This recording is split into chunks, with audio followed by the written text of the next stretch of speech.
bem-vindos à aula e módulo de número 11. A falsa divisão do Velho Testamento para o Novo Testamento. A falsa divisão entre o VT e o NT é, talvez, eu creio que seja o principal motivo de tantas divisões e heresias até hoje. Como assim? Como assim? Os adventistas e judeus messiânicos erram feio, mas conseguem persuadir a muitos com a tal falsa dicotomização da Bíblia. Na visão deles, a Bíblia é uma só, e não existe divisão. Claro, é a única forma deles conseguirem aplicar a doutrina adventista e do judaísmo messiânico. Existem outras vertentes também que defendem essa ideia. Por quê? Eles fazem isso porque é a única forma de prender o povo no legalismo velho testamentário.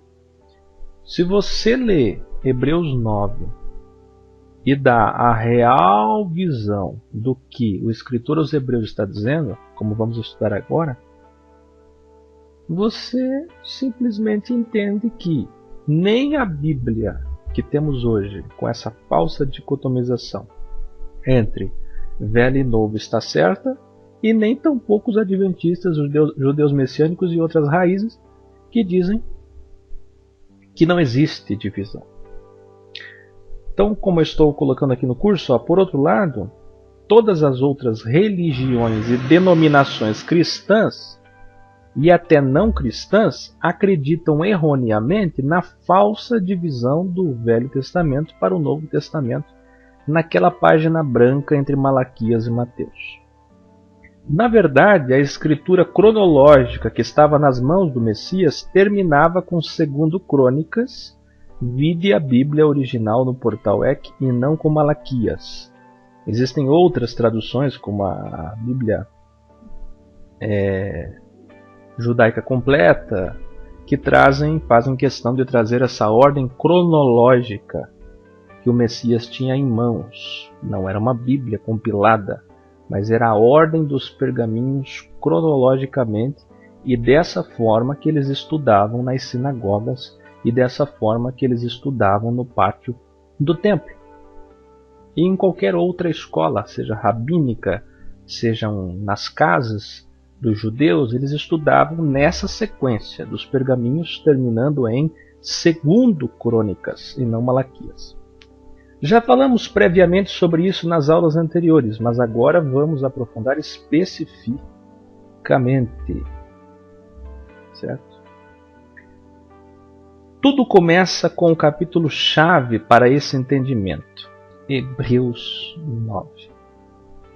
Aliás, o livro dos Hebreus é fabuloso, é imprescindível para a saída do sistema religioso. Analisemos com cuidado. Versículo 1. Então vamos a versículo a versículo. Ora, também a primeira, em negrito, primeira o quê? Primeira aliança, tinha ordenanças de culto divino e um santuário terrestre. Aqui já deixa claro, como em todo o livro aos Hebreus, uma analogia, uma comparação entre VT e NT. Era terrestre e agora é o santuário espiritual. Porque um tabernáculo estava preparado. Esse tabernáculo era o primeiro, em que havia o candeeiro e a mesa e os pães da proposição, ao que se chama o santuário, o primeiro. Então, no primeiro, VT, tudo era palpável, tangível, tocável, agora tudo é espiritual. Mas depois do segundo véu, estava o tabernáculo, que se chama o Santo dos Santos. Só o sacerdote tinha acesso. Agora todos temos acesso. Apocalipse 1:6, por exemplo, ou todo o livro aos Hebreus. Que tinha o incensário de ouro e a arca da aliança. Hoje essa arca da aliança está dentro de nós, que somos templo do Espírito Santo. 1 Coríntios 3,16, como já estudamos. Então temos a presença contínua do Espírito Santo, coberta de ouro toda em redor. em que estava um vaso de ouro que continha o maná, hoje nós temos a palavra, e a vara de Arão que tinha florescido, e as tábuas da aliança, hoje nós temos a graça e não a lei. E sobre a arca os querubins da glória que faziam sombra no propiciatório, das quais coisas não falaremos agora particularmente. Então tudo era físico e material, hoje tudo espiritual. Mas ele ainda está falando do VT. Ora, estando essas coisas assim preparadas, a todo tempo, entravam os sacerdotes no primeiro tabernáculo cumprindo os serviços.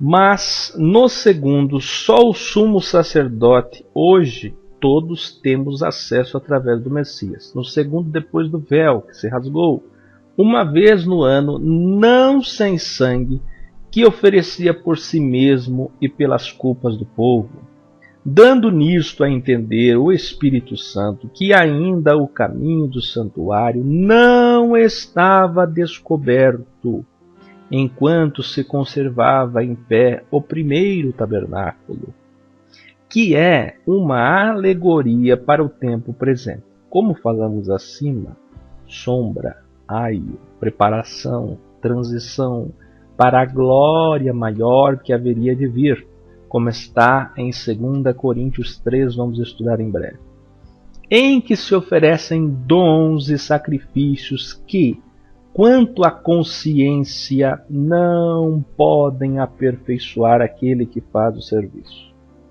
consistindo somente em comidas, bebidas e várias abluções e justificações da carne, impostas até ao tempo da correção.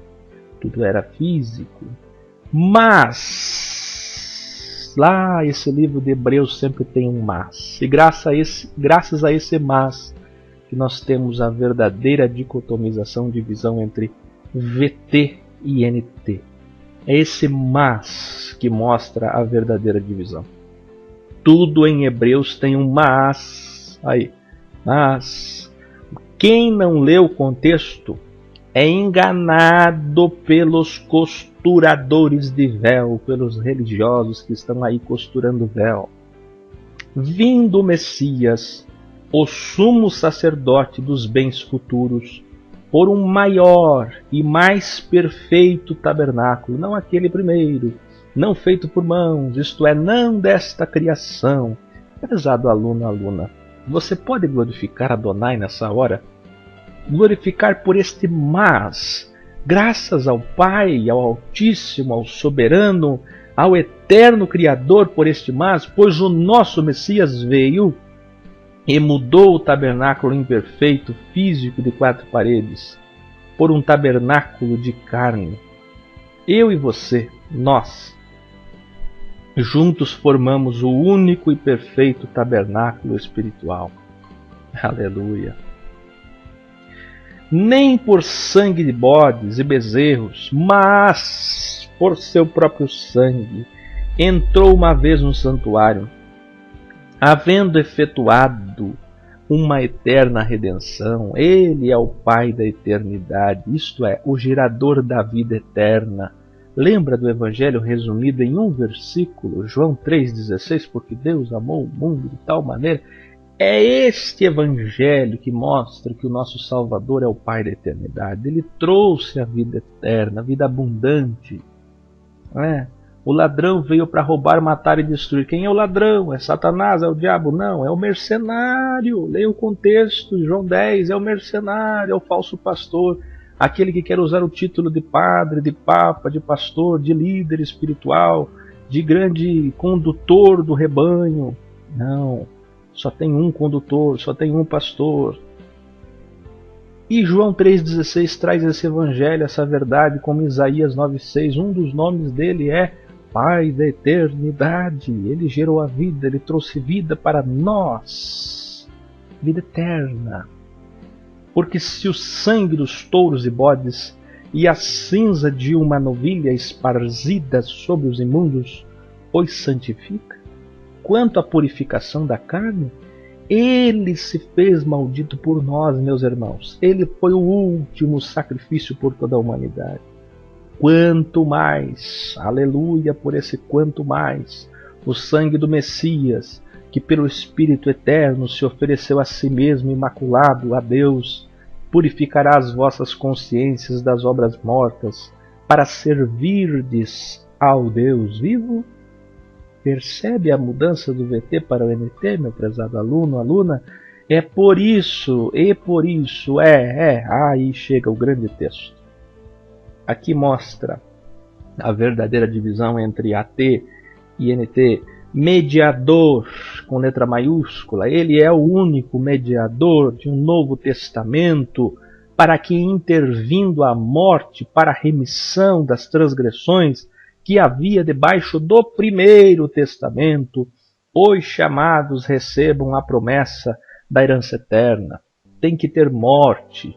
Então, no tetelestai está pago a dívida, disse o Messias. Quando ele pagou a dívida, quando ele rasgou a cédula, que devíamos tanto e não podíamos pagar, quando a graça superabundou aonde havia pecado, naquele momento, naquele instante de sua morte, e depois em sua ressurreição, quando ele edifica o verdadeiro templo, quando ele vence a morte, quando ele vence o inferno, entre aspas, quando ele recebe todo o poder e o nome sobre todo o nome, neste momento que ele diz à igreja o que se deve fazer, então é assunto aos céus, ali, nesse instante, nesses dias, acontece o nascer da igreja, acontece o nascer de um novo testamento, de uma nova aliança.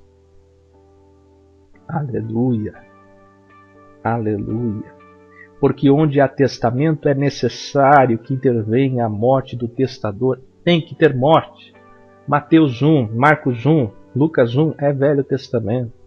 Porque um testamento tem força onde houve morte. Ou terá ele algum valor enquanto o testador vive?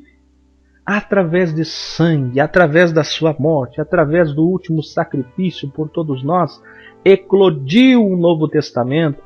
Por isso o NT começa em sua morte, conclui-se em sua ressurreição. E por fim, aperfeiçoa-se no nascimento da igreja em Atos dos Apóstolos. Por isso, também, continua o texto, o primeiro não foi consagrado sem sangue. Então o NT começou na cruz, e não antes, é claro. Porque, havendo Moisés anunciado a todo o povo todos os mandamentos segundo a lei, ele volta lá atrás, fazendo um paralelo de novo, tomou o sangue dos bezerros e dos bodes com água, lã purpúrea e sopo, e aspergiu tanto o mesmo livro como todo o povo, dizendo: este é o sangue do testamento que Deus tem mandado. E semelhantemente aspergiu com sangue o tabernáculo, e todos os vasos do ministério, e quase todas as coisas segundo a lei se purificam com sangue. Sem derramamento de sangue não há remissão. De sorte que era bem necessário que as figuras das coisas que estão no céu assim se purificassem, mas as próprias coisas celestiais com sacrifícios melhores do que estes. Então, do versículo 18 ao 23, o que era no VT?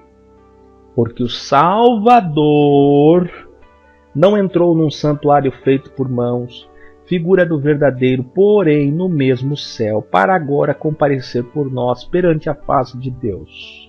Nem também para si mesmo se oferecer muitas vezes, como o sumo sacerdote cada ano entra no santuário com sangue alheio.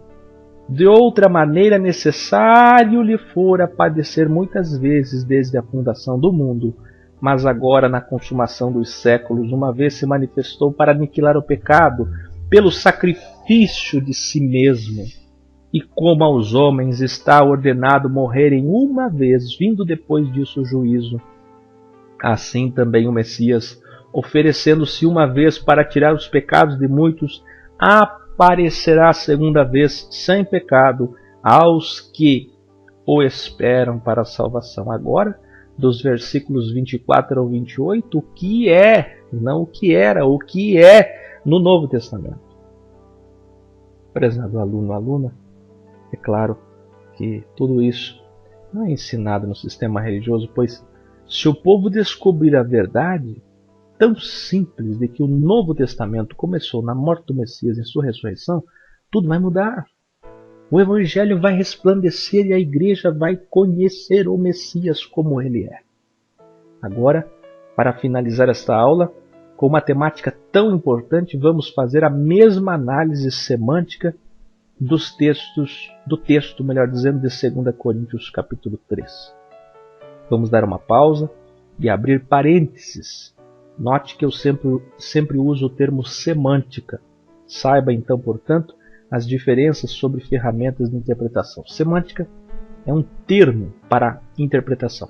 Olha só para conhecimento, para vocês entenderem. Semântica é a água com açúcar da língua portuguesa ou qualquer outro idioma. É a interpretação simples do texto, usando a leitura do contexto, verso a verso, frase a frase, linha a linha, versículo a versículo. Hermenêutica já é em um nível médio, faz um maior aprofundamento do texto, indo nas raízes de cada palavra para melhor entendimento do contexto. A homilética é a verbalização de tudo que se aprendeu com semântica e hermenêutica. É a parte pedagógica e didática das escrituras ou qualquer outro assunto e ciência. É o que eu estou fazendo agora aqui, homilética, falando com vocês. A exegese, é uma matéria já de nível superior. As análises são feitas baseadas nas línguas originais, nas questões polissêmicas, radicais, várias interpretações, referências em outras passagens. Em suma, é a ferramenta que mais se aprofunda para o entendimento do contexto. Então, exegeses são para aqueles que são eruditos ou semi-eruditos, ou pessoas que querem realmente compreender o texto a fundo. Tá? Nós estamos usando, portanto, eu estou fazendo toda essa explicação por quê? Para cair no mesmo erro teológico do sistema religioso? Não. É para explicar a vocês que eu estou usando a água com açúcar. É para explicar para vocês que eu estou usando a semântica. A matéria mais fácil, a ferramenta mais fácil. Nós poderíamos usar uma ferramenta difícil, nós estamos usando uma ferramenta fácil para facilitar o entendimento. Então, analisando, portanto, semanticamente o contexto de 2 Coríntios 3. Vamos lá? Versículo 1. Será que, com isso, estamos começando a nos recomendar a nós mesmos novamente? Será que precisamos, como alguns, de carta de recomendação para vocês ou da parte de vocês? Cartas, crachás, cadastros da membresia, cartas de recomendação, materiais já vencidos. Vamos ver o que diz o versículo 2? Vocês mesmos são a nossa carta, a vida de vocês, escrita em nosso coração, conhecida e lida por todos, não mais papel, mas nosso testemunho, meus irmãos. Não mais material, mas espiritual. Vocês demonstram que são uma carta do Salvador, resultado do nosso ministério, trabalho. Escrita não com tinta, mas com o Espírito do Criador, do Deus vivo. Não há necessidade de recomendação se existe um bom testemunho de vida cristã. Não em tábuas de pedra, mas em tábuas de corações humanos. Glória a Adonai, irmãos. Não mais a lei, mas o Espírito da graça que mora dentro de nós. Estão entendendo? Tal versículo 4 é a confiança que temos diante do Criador por meio do Messias. Não que possamos reivindicar qualquer coisa com base em nossos próprios méritos, mas a nossa capacidade vem de Adonai.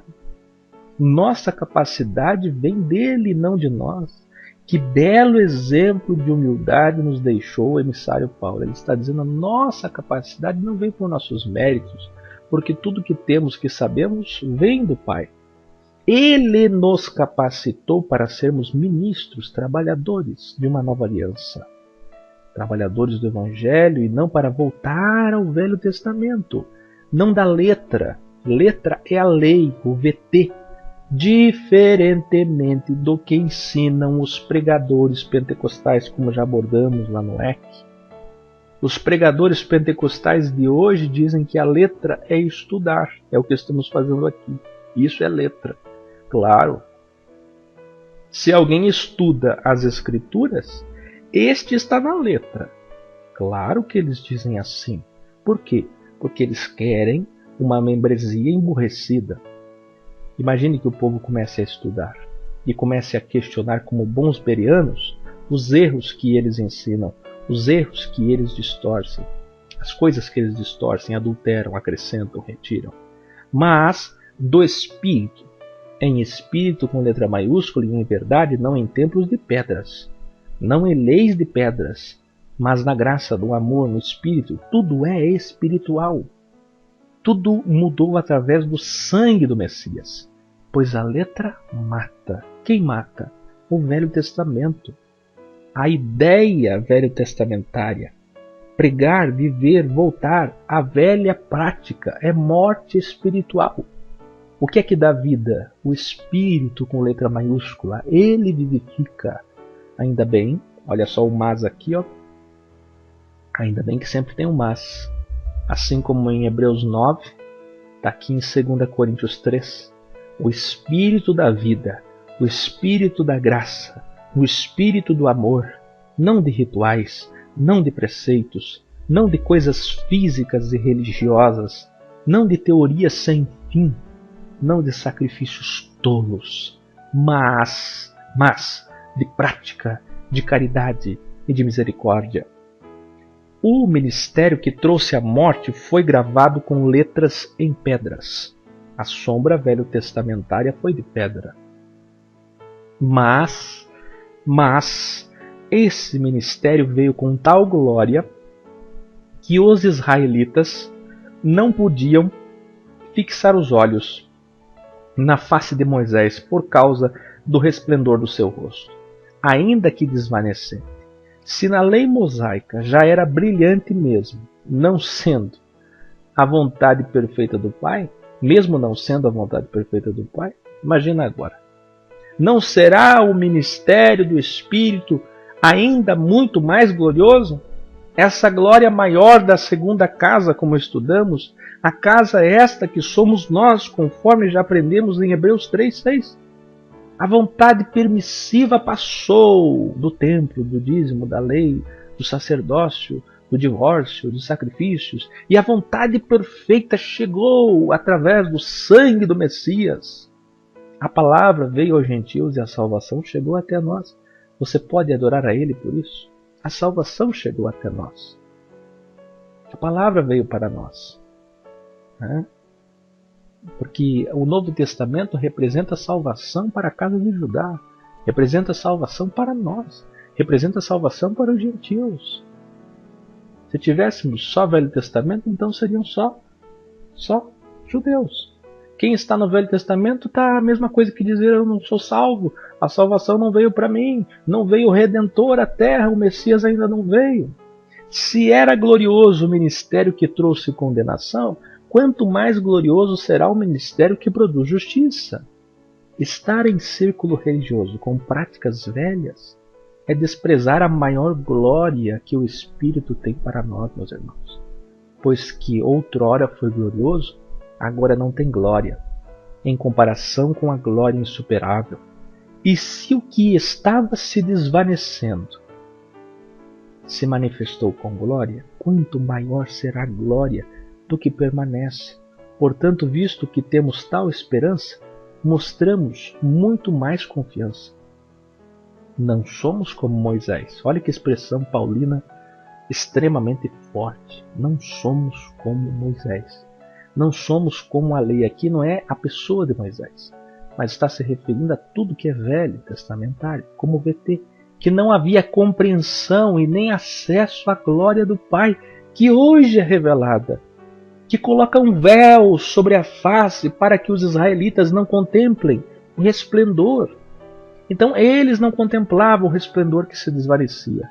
Na verdade, as mentes deles se fecharam. No original diz que eles tinham mente de pedra.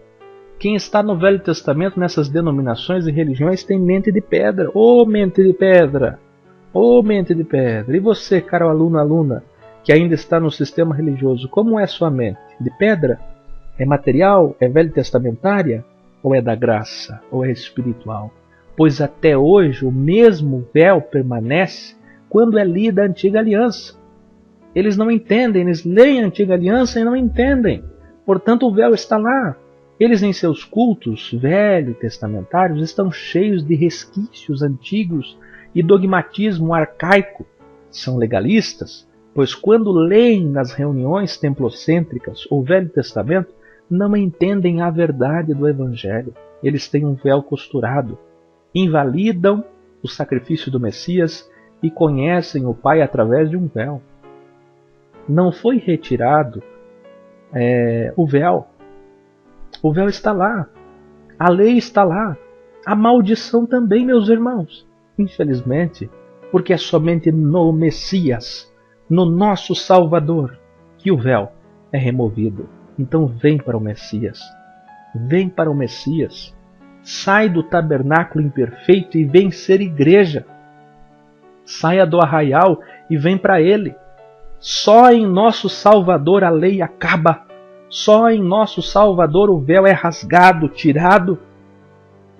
O Velho Testamento morre para dar lugar à plena vontade do Pai, à sua igreja. Saia da vontade permissiva, da sombra, do aio. Saia da transição e venha, de fato, para o Novo Testamento. De fato, até o dia de hoje, quando Moisés é lido lá nos templos, um véu cobre o coração deles. Até hoje, a religiosidade impera, a hierarquia, o dinheiro, o mundo cristão paganizado, adulterado e morno pela influência da velha aliança. Deixa o véu se rasgar em sua vida, prezado aluno, aluna. Esse é o nosso desejo nesse curso. A todos que com dedicação estão lendo, ouvindo, assistindo, estudando até aqui. Mas, aleluia! Mas quando alguém se converte ao Criador, o véu é retirado. Primeiro, ainda bem que sempre tem esse mas. Segundo, observe que mesmo sendo evangélico ou católico, carismático, espírita, dizendo Senhor, Senhor, em teu nome, lembra? Ainda não são convertidos. Converter vem de convertere, que significa dar meia volta. 180 graus. Assim como a glória da letra não é perfeita, a conversão também não é. É uma conversão parcial. Eles precisam se converter ao Evangelho verdadeiramente. Precisam experimentar essa glória neotestamentária que nos faz viver o amor ao próximo. Ora, Adonai é o Espírito. E onde está o Espírito de Adonai? Ali há liberdade. Mais um erro dos pentecostais e neopentecostais aqui nesse contexto. A semântica não existe, nem sequer a semântica, interpretam errado. Dizem que a liberdade do Espírito é aquela velha testamentária que fez Davi dançar nu, que fez Saul profetizar nu em terra, ou Miriam dançar. E hoje podemos jogar um microfone, cair pelo poder de Deus, rolar, falar em língua sem interpretação, fé demais, gritar, pular, saltar, profetizar, inventar revelamentos, sonhos confusos, visagens, profetadas, espuma a boca, cuspir nos irmãos, virar os olhos, né? Aquela parte branca aqui, tudo em nome do Pentecostes e da liberdade. Balela! Povo que não cresce! Meninos! Aqui está falando da liberdade da letra. Velho Testamento, lei, maldição, liberdade no Messias. Nenhuma condenação para quem está no Messias.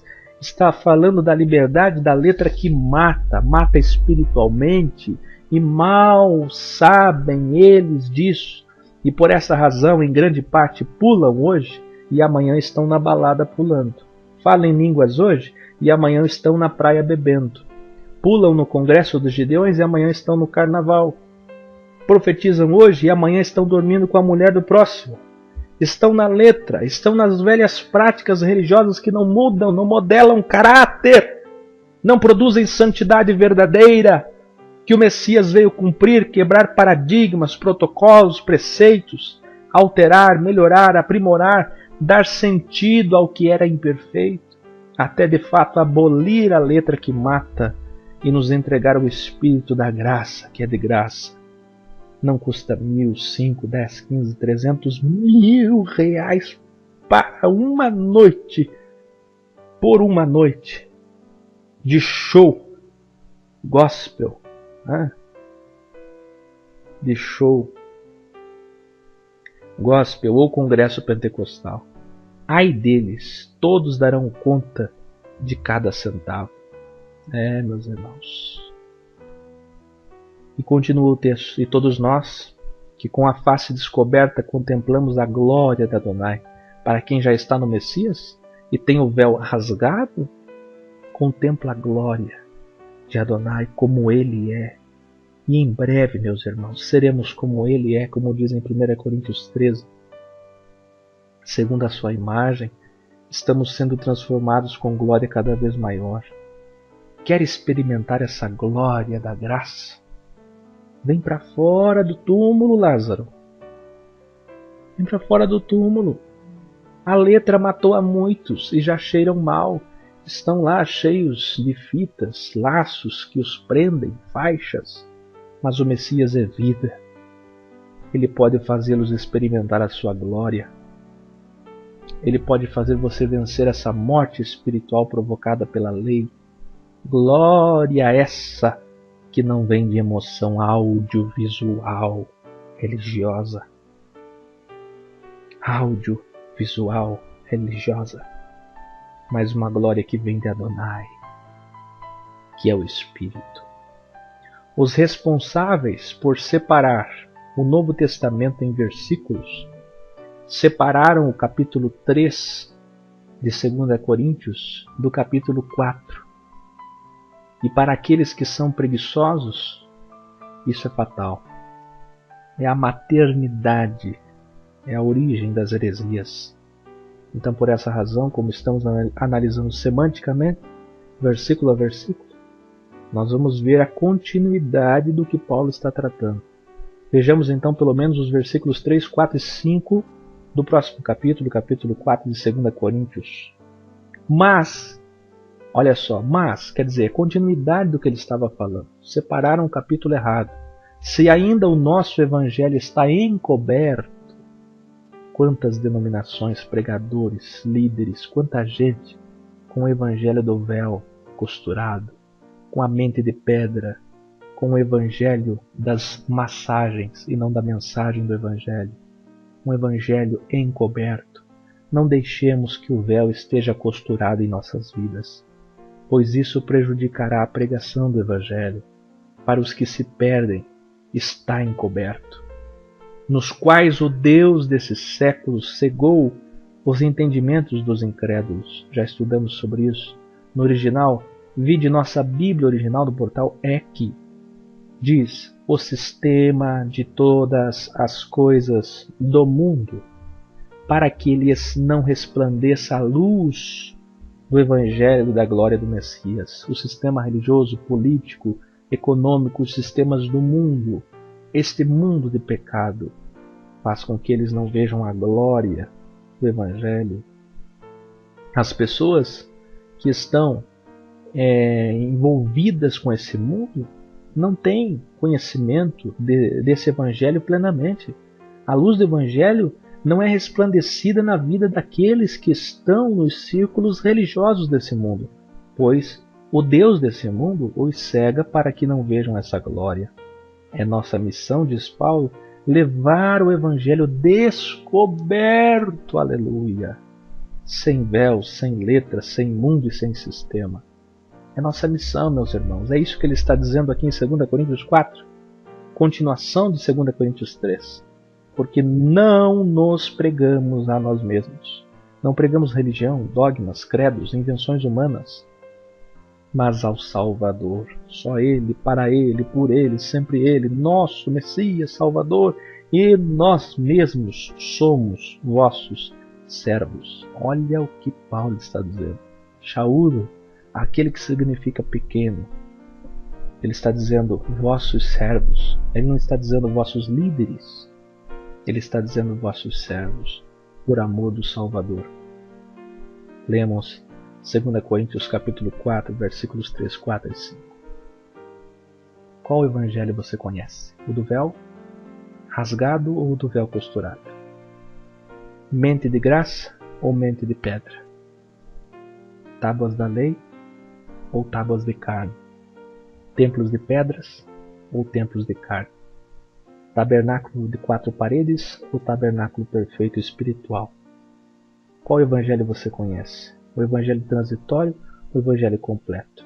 O evangelho da graça que vem ou da graça que chegou? Você está no evangelho das sombras ou no evangelho da luz? Você está no evangelho da letra, no evangelho encoberto ou no evangelho descoberto?